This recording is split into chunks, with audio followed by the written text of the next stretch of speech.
What's going on, everybody? Shonen Express here, delivering to you my review of One Piece Chapter 959, Hiyori and Kawamatsu. The first thing I want to talk about is the cover page this week. Now, I don't normally talk about the cover pages in One Piece, but this week I felt like I had to. So I like Capone Beige a lot, and as you know, we saw on the cover page, he said, like, my wife's wish is my wish or something. I'll put it over here, but I really want to know what's going on with them, where the Fire Tank Pirates are going to go. I really like that him and Chiffon are married, that he has a son. I think it's really funny, and I think it's really cool. So I want to see what's going on with them in future cover pages that, you know, I'm sure that we're going to get in the future here. So we have to talk about the sword guys this chapter. So when we open up, obviously, you know, we see Zoro sitting on top of Gyukimaru. This is cool. This, you know, at least says to me that Gyukimaru does not stand a chance against Zoro. Zoro is stronger than Gyukimaru. That's good to know. Zoro has kind of been, you know, kind of like in the middle due to, you know, strength-wise this arc. But it's good to see him definitively, clearly come out on top of Gyukimaru, at least I think. But Gyukimaru says something about, like, when Shisui left, it angered the sword god. I want to know what's going on here. I really am not sure. If you think you know, leave it down in the comment section below. I don't really know what he means by this. I almost hope that this is going to have some tie-in to Zoro's Ashura power, but only time will tell there. But we also see Kawamatsu kind of interrupts their fight and throws his sword, I guess, and we see Zoro, like, deflect it with his sword. Like, it was really cool. And Kawamatsu and Zoro kind of look at each other like, oh, you know, what's going on here is somebody who's competent.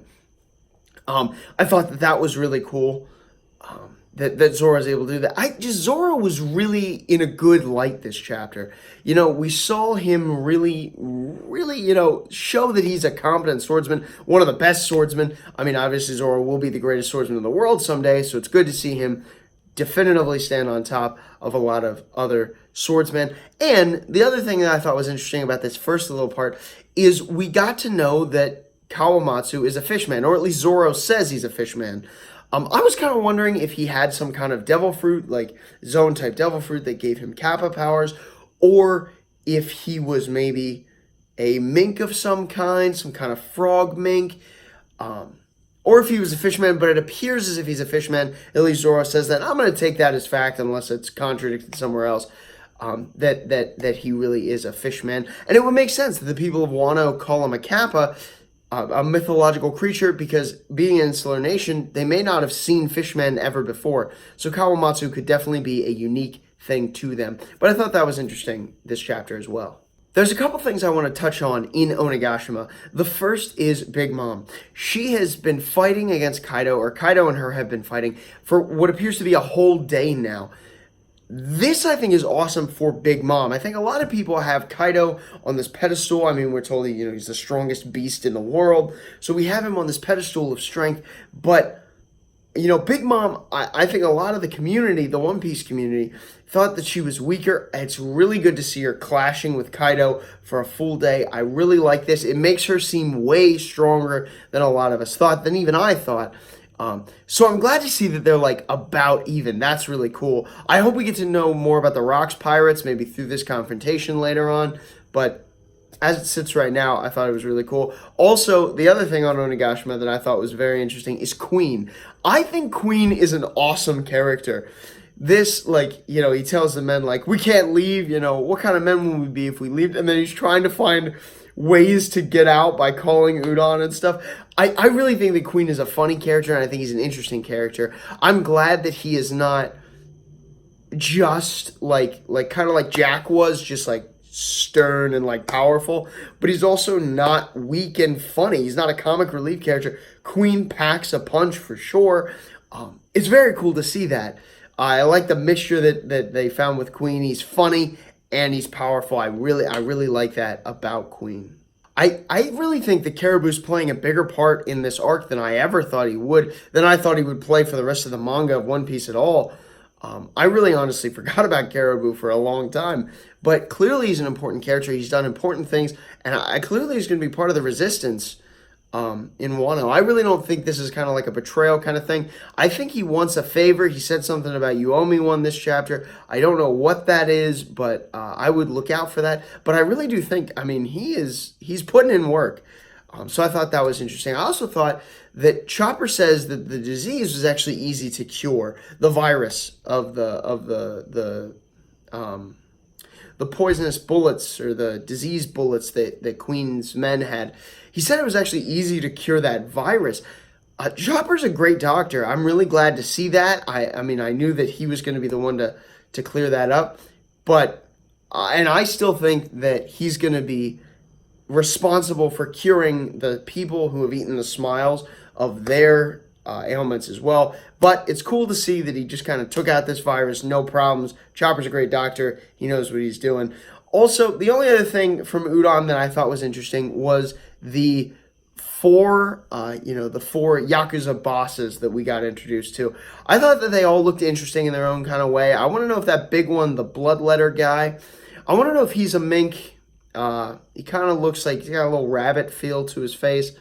But I think that they were all interesting. They're all kind of stylized in that traditional Japanese, like, weird drawing style. And so I really, I found their character designs interesting. I don't expect a whole lot from them, but I liked seeing them. I think that they'll be helpful rounding stuff up. And I thought it was hilarious that they pinned Luffy down and we're going to, cut his fingers off and stuff, or make him cut his fingers off. I thought that was really interesting. I thought that they were cool character designs for sure. The only thing I really have to say about the part with Kinemon is that our army is getting huge. I mean, 3,500 guys. That's a ton of soldiers. We have that weapons problem, like Raizo said, but I really think it's an amazing amount of people that are part of the resistance. I really think that's going to pack a punch. I think the resistance is looking really, really good, at least manpower-wise right now. I was very surprised by that number. It seems astronomical. And if Kawamatsu is as great a fighter as we think he is, he's a huge asset too. So I thought it was interesting that our army has grown that large. The kind of last thoughts I have on this chapter have to do with the end part where we go back to Gyukimaru, Kawamatsu, and Zoro. We see that Hiyori and Kawamatsu, they have a long history together. Kawamatsu took care of her for a long time. That's really cool. Kawamatsu, I guess, just doesn't need food. This is like the second time that some weird kind of food situation has been around Kawamatsu, where I believe in Udon they just barely fed him and just kind of kept him alive. And, I guess he was used to not eating. But, so it's interesting. I wonder what this food thing is about. I almost think that Kawamatsu has some kind of other power that we haven't seen yet. But also, him and Zoro, specifically, there's a panel, I'll put it over here, but there is a panel where, like, they look at each other. We see one eye from each of them. Obviously, Zoro has the other one closed.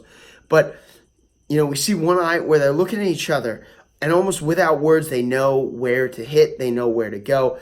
I definitely think that there's going to be some interaction between the two of them. I can't really tell if it's friendly or not, because it seems kind of confrontational almost. But I really do think that Kawamatsu is going to end up helping Zoro, and they're not going to be enemies. I don't think that we're gonna be enemies here. But I think it's cool that Kawamatsu seems to recognize in Zoro some ability that Zoro has.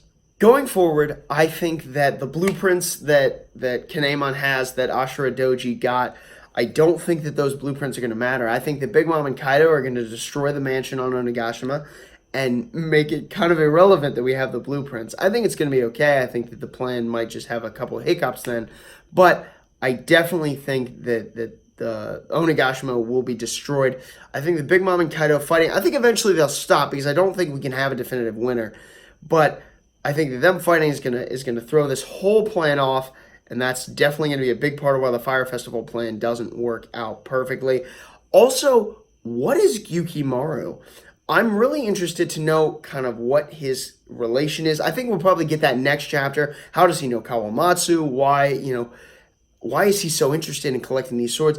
I really don't have any idea. If you do, leave it down in the comment section below. I'd love to hear your ideas and interact with you like that. But I really don't know what is going on with Gyukimaru.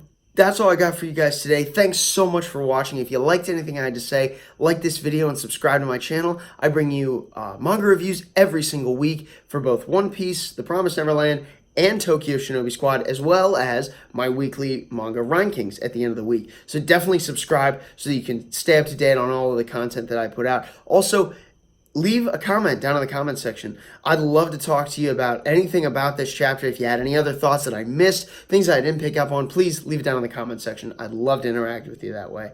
But for now, that's all I got. So this is Shonen Express, signing off.